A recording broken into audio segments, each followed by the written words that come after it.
I never imagined that one day I would have to protect my heart from my own son. That sentence still feels strange when I say it in my mind. For most of my life, my heart existed only for him. And for many years, that word was the most beautiful sound in the world. My son Saad was born on a rainy October morning. I still remember the way the nurse placed him in my arms.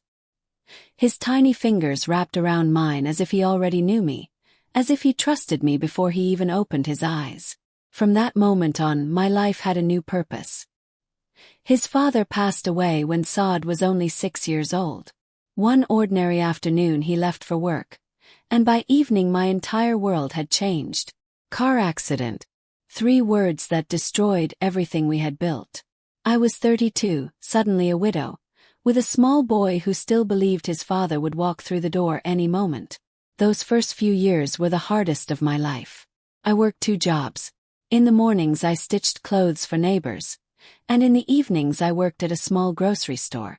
I often slept only 4 or 5 hours a night, but whenever Saad looked at me and smiled, it felt like the exhaustion disappeared. He was a gentle child, sensitive, loving. Every night before sleeping, he would crawl into my bed and whisper, "Mom, when I grow up, I'll take care of you. You won't have to work anymore." I would smile and kiss his forehead. "You don't have to take care of me," I'd tell him. "Just become a good man." And for many years he did. Saad grew into a thoughtful young man. He studied hard, earned a scholarship, and eventually got a good job in a software company. The day he received his first salary, he came home holding a small cake. "For us," he said proudly. I remember the way he hugged me that night. "You did everything for me, Mom," he said softly. "Now it's my turn." In that moment, I felt something deep and peaceful settle inside my chest. Maybe all the struggles had been worth it. Life continued gently until the day he told me about Sanaa. We were sitting at the dinner table when he cleared his throat. "Mom, there's someone I want you to meet." I smiled immediately. "A girl?" He looked embarrassed but nodded. Her name was Sanaa. She worked in the same company as Saad. According to him, she was intelligent, ambitious, and kind. A week later, he brought her home. She was beautiful, confident, well-dressed. She greeted me politely, but there was something distant in her eyes that I couldn't quite explain. Still, I welcomed her warmly. After everything Saad had been through growing up, I wanted him to have happiness in his life. Their wedding happened 6 months later. It was a small ceremony, but Saad looked happier than I had ever seen him. When he hugged me before leaving for his new apartment with Sanaa, he whispered something that made my heart glow. "Nothing will ever change between us, Mom." At the time I believed him. But life has a quiet way of shifting. Not suddenly, slowly. So slowly that at first, you don't even realize what's happening. The first change was the phone calls. Before marriage, Saad called me every day during lunch. "Did you eat?" he would ask. "Are you resting enough?" But after the wedding, the calls became less frequent. First it was every few days, then once a week. Eventually, sometimes weeks would pass without hearing his voice. Whenever I called him, he sounded distracted. "Sorry, Mom, I'm busy right now. I'll call you later." Often that later never came. I tried not to take it personally. New marriages need space, I reminded myself. They need time to build their own life. But then other small things began to happen. One evening I decided to visit them with homemade food. Saad used to love my chicken biryani. When I arrived, Sanaa opened the door. She looked surprised. "Oh, you didn't tell us you were coming." "I thought I'd surprise you both," I said gently, holding the container. She stepped aside to let me in, but something about her tone made me feel like I had done something wrong. Saad came out of the bedroom a few minutes later. "Oh, Mom." His voice carried the same surprise. "No joy, just surprise." Still, he hugged me politely. We ate dinner together, but the entire time I felt like a guest in a place that once felt like my son's home. Sanaa spent most of the evening scrolling through her phone. Saad barely spoke. When I left that night, something heavy settled in my chest. Over the next year, the distance grew. If I asked Saad to visit, he would say they were busy. If I suggested having dinner together, he would say Sana had other plans. Sometimes I heard her voice in the background when we spoke on the phone. Tell her we'll see her another time. Another time rarely came. One afternoon I overheard something that changed the way I saw everything. I had stopped by their apartment to drop off some documents Saad had asked for. The door was slightly open. Before I knocked, I heard Sana speaking inside. She comes here too often, she said sharply. There was silence. Then Saad spoke quietly. She's my mother. I know that, Sana replied. But we need our own life. Your mother needs to understand boundaries. My hand froze before the door. I suddenly felt like an intruder in my own son's life. After that day, I began visiting less, calling less, asking less. But strangely, the distance still continued to grow. Felt like no matter how small I made myself, I still took up too much space. 2 years passed like that. 2 quiet, lonely years. I told myself this was normal. Children grow up. They build their own families. But the truth was harder. It wasn't just distance. It was replacement. The moment that finally broke something inside me happened on my birthday. Saad had never forgotten my birthday. Not once. Even when he was in college and barely had money. He would call at midnight. But that year the day passed quietly. Morning, afternoon, evening. No call. No message. By 10 p.m. I realized he had forgotten. I sat alone in my living room staring at my phone. Not angry. Just empty. At 11:30 p.m. my phone finally rang. It was Saad. For a moment my heart lifted. "Hello, Mom," he said. His voice sounded casual. "Hi, son." There was a pause. Then he said something that hurt more than forgetting.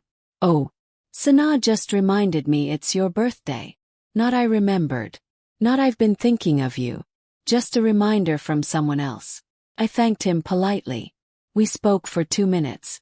Then he said he had to go. After the call ended, I sat there in silence for a long time. And for the first time in my life, I asked myself a question I had never allowed before. When did I become this unimportant? The next morning I woke up with a strange clarity. For years I had been waiting. Waiting for Saad to remember. Waiting for him to visit. Waiting for him to need me again. But life doesn't move backward. And love cannot survive where it is not protected. That day I made a quiet decision. I would no longer chase a place in someone's life where I wasn't welcome. Even if that someone was my son. I stopped calling first. I stopped making excuses for him. I stopped waiting by the phone.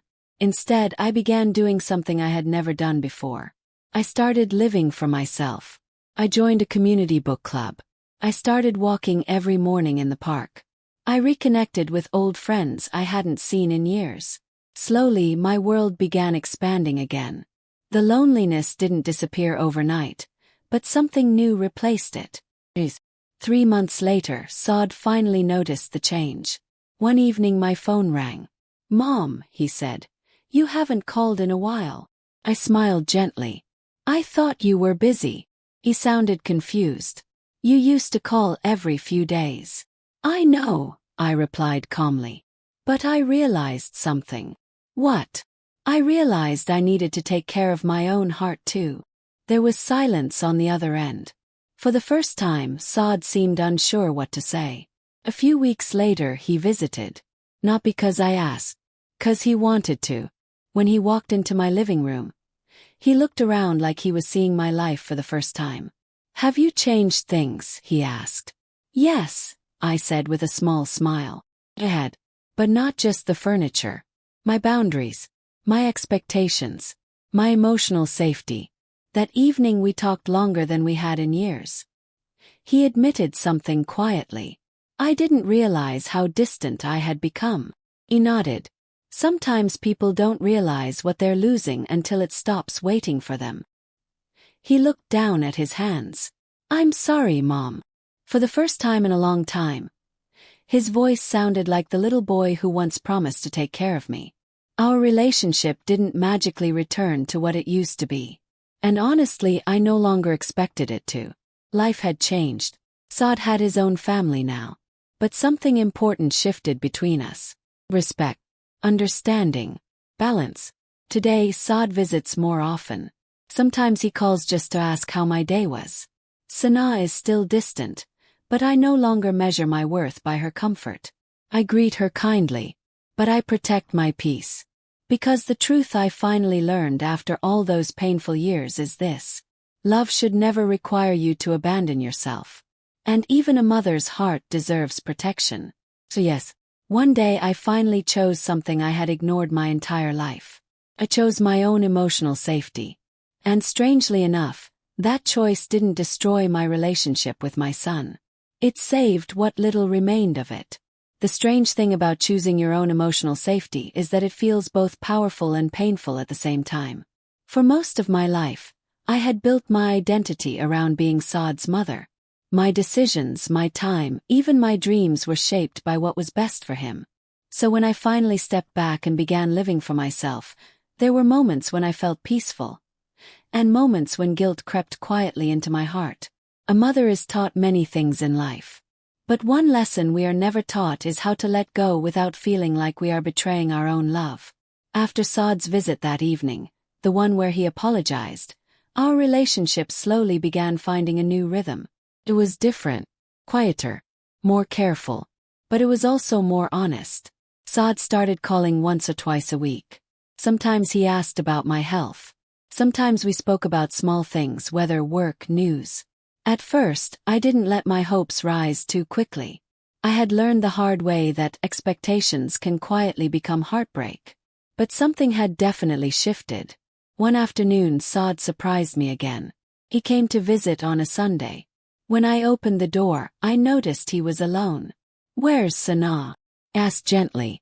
"She had plans with friends," he said, stepping inside. There was a slight awkwardness in his voice, like he wasn't sure how much to say. I didn't push him. We sat together in the living room while I made tea. As I handed him the cup, I noticed something in his face that I hadn't seen in a long time. He looked tired. Not physically tired. Emotionally tired. "Everything okay, son?" I asked quietly. He forced a small smile. "Yeah, just work stress." But mothers know their children in ways the world never understands. I didn't question him again. Sometimes people don't need advice. They just need a place where they can sit without pretending. For a few minutes we drank our tea in silence. Then suddenly he said something unexpected. "Mom, were you very lonely these past few years?" The question hung in the air like a fragile glass. I could have answered in many ways. I could have told him about the empty evenings, the birthdays forgotten, the quiet dinners eaten alone. But instead I answered honestly without blame. "Yes," I said softly. "I was." Saad looked down at his hands. "I didn't realize it." I nodded slowly. Sometimes people don't see the silence they leave behind. He stayed longer that day than he had in years. Before leaving, he hugged me in a way that felt different. Not rushed, not distracted, just present. And for the first time in a long time, I allowed myself to feel something small and hopeful again. But life, as I had learned many times before, rarely moves in straight lines. Just when things seemed to be slowly improving, another unexpected change arrived. 3 months later, Saad called me late one evening. His voice sounded unusually serious. "Mom, can I come over tomorrow? I need to talk to you." My heart tightened slightly. "Of course," I said. The next day he arrived looking even more troubled than before. After sitting down, he remained quiet for several minutes. Finally he spoke. "Sana and I have been arguing a lot lately." I stayed silent. Not because I didn't care, but because I knew how dangerous it can be when parents interfere too quickly in their children's marriages. "What about?" asked gently. He sighed. "Many things. Work, responsibilities, family." When he said that last word, he looked at me briefly. I understood immediately. "Saad," I said calmly, "your marriage is your responsibility. I don't want to become a source of conflict between you and your wife." He nodded quickly. "I know. That's not why I'm here."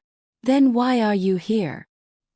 He leaned back in the chair and rubbed his face with his hands. Because lately, I feel like I've been trying to keep everyone happy. Work, life. He paused. But somewhere in the middle of all that, I realized I stopped being the person I used to be. His voice sounded heavy. And when you stopped calling me, I realized how much I had changed.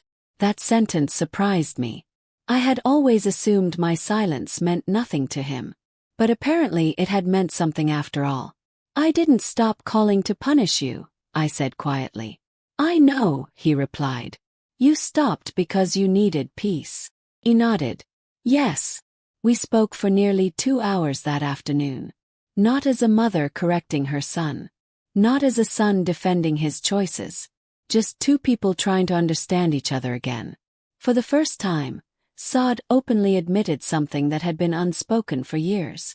After I got married, he said slowly, I thought the best way to build my new life was to focus completely on it. That's natural, I said. But I misunderstood something important. What? I thought loving my wife meant creating distance from my mother. His voice was full of regret. And now I realize that wasn't necessary. His honesty touched me more than any apology ever could. Life teaches us slowly, I said with a soft smile. Sometimes too slowly. He laughed quietly. Yes, sometimes. Over the next few months, Saad visited more regularly. But something important had changed inside me. I was no longer waiting for him. My life had grown beyond that single expectation. I still attended my book club. I had made new friends in the neighborhood. I even began volunteering at a small community center where elderly women gathered to share stories and cook together. Many of them had experiences similar to mine. Children who moved away. Families that became distant. But together we created a kind of warmth that filled the empty spaces. One evening while I was preparing dinner, my phone rang. It was Sana. That alone surprised me. She rarely called directly. Hello, answered. Her voice sounded hesitant. Assalamu alaikum, Mom. It had been a long time since she had addressed me that way. Walaikum assalam, Sana. There was a short pause. I was wondering if you would like to come for dinner this weekend. For a moment I was speechless. This was the first invitation she had ever given me herself. I'd be happy to, I said gently. That Saturday, I arrived at their apartment feeling calm. Not anxious, not hopeful, just open. Sana greeted me at the door. She seemed different, less defensive, less guarded. During dinner, our conversation remained polite but surprisingly comfortable. At one point, Sana looked at me thoughtfully. You seem happier lately, she said. Smiled. I am. What changed? I thought about that question carefully before answering. I stopped expecting my happiness to come from other people. She looked at me for a moment, absorbing my words. Then she nodded slowly. I think I'm still learning that. Later that night, as Saad walked me to my car, he said something quietly. Things aren't perfect between us yet. I know. But they're improving. That's good, I replied. Then he looked at me with a seriousness that reminded me of the boy he once was. Mom, thank you for not giving up on me. I placed my hand gently on his shoulder.